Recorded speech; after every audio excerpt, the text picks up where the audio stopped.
নমস্কার বন্ধুরা, মামনির পাকশালায় আপনাদের অনেক অনেক স্বাগত। আজকের রেসিপি নোটে শাক দিয়ে মুগ ডাল দিয়ে মাছের মাথা দিয়ে।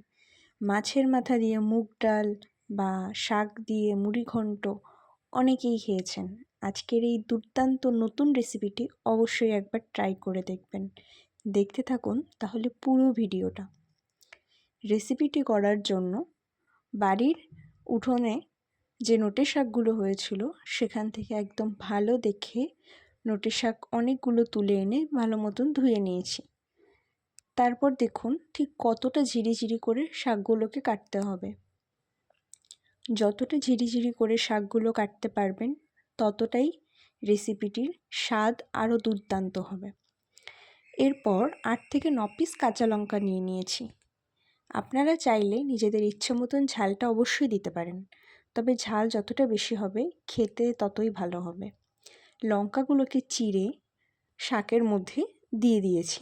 এরপর আরেকটু লঙ্কা ব্যবহার করব, দেখতে থাকুন। এরপর কড়াই গরম হলে তাতে 150 গ্রাম মুগ ডাল দিয়ে দেব।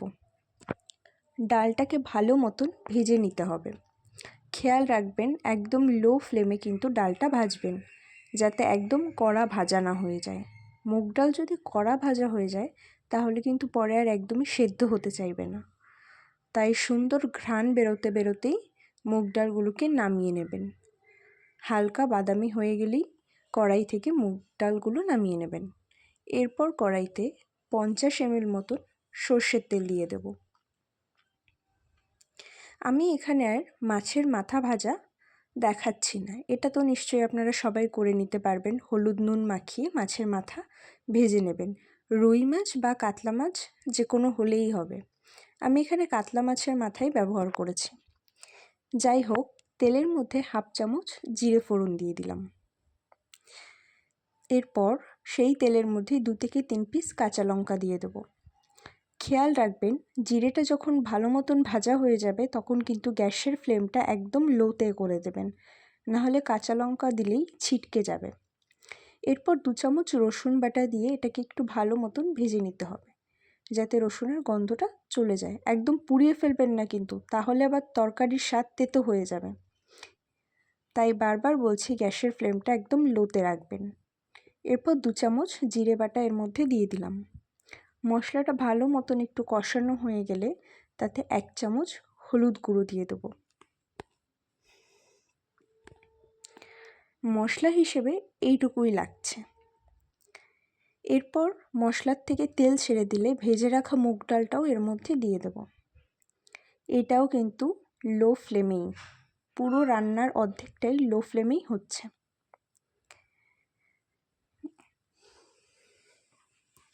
ভাজা মুগ ডালটা দিয়ে এরপর এটাকে একটু কষিয়ে নেব। খুব বেশি কষানোর দরকার নেই, কারণ ডালটা আগের থেকেই আমরা ভেজে রেখেছিলাম। জাস্ট মশলাটা একটু মিশিয়ে নিলেই হয়ে যাবে।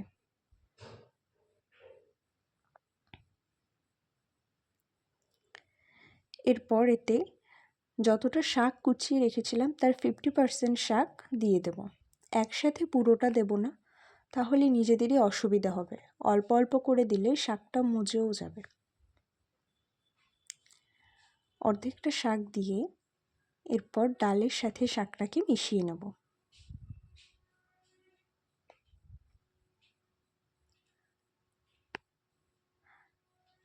দেখুন কড়াইতে দেওয়ার পর শাকটা কিন্তু এমনিতেই অনেকটা মজে গেছে।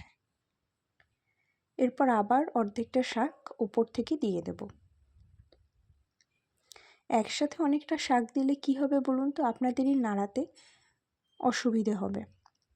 মশলা মেশানোর ক্ষেত্রে অনেকটাই প্রবলেম হয় এক্ষেত্রে। তার জন্য একটু একটু করে শাক দিলে আর কোনো অসুবিধা হবে না। এরপর ভালো করে শাকের সাথে ডালটা মিশিয়ে নিতে হবে। তারপর আগেই বললাম মাছের মাথা ভেজে রেখেছিলাম, সেই ভাজা মাথা দিয়ে দিলাম। আমি এখানে কাতলা মাছের মাথা ব্যবহার করেছি, আপনারা চাইলে রুই মাছের মাথাও ব্যবহার করতে পারেন, কোনো অসুবিধা নেই। মাছের মাথা দেওয়াতে এই রান্নার রেসিপিটার স্বাদ আরও দ্বিগুণ বেড়ে যাবে। আবার যদি কেউ চান তাহলে মাছের মাথা স্কিপও করতে পারেন, কোনো অসুবিধা নেই। এমনিই শুধু খেয়ে দেখতে পারেন, তাতেও আশা করি অনেক ভালো লাগবে। এরপর মাছের মাথাটাকে ভেঙে দেওয়ার পর তাতে সামান্য একটু জল দিয়ে দেবো।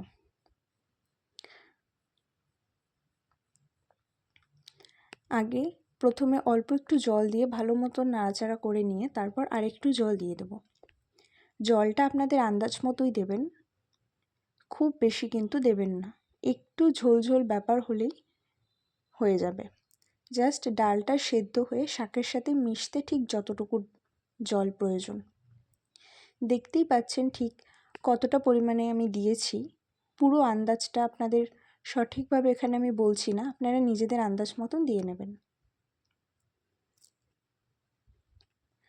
ডালটা কিন্তু একদম গলে যাবে না, এটা কিন্তু একটু গোটা গোটা থাকবে। এরপর ডালটা যখন মোটামুটি সেদ্ধ হয়ে শাকের সাথে মিশে যাবে তখন তাতে 1 চামচ পরিমাণ লবণ অ্যাড করে দিলাম। এখন আপনারা অবশ্যই হাই ফ্লেমে রান্নাটা করতে পারেন, কোনো সমস্যা নেই। এরপর এটাকে ভালো মতন একটু পরপর নাড়াচাড়া করে নিতে হবে যাতে নিচ থেকে লেগে না যায়। আর মাঝে মধ্যে মাছের মাথাটাকে ভালো মতন মিশিয়ে দেবেন, তাহলেই আমাদের রান্না কিন্তু পুরোপুরি রেডি। যখন পুরো জলটা টেনে গিয়ে একটা মাখো মাখো ব্যাপার হয়ে যাবে, নামিয়ে ওপর থেকে ধনেপাতা কুচি দিয়ে সার্ভ করে নিন বাড়ির সবার সাথে। লাইক, শেয়ার, সাবস্ক্রাইব করে দেবেন চ্যানেলটিকে। সবাই সুস্থ থাকবেন, ভালো থাকবেন।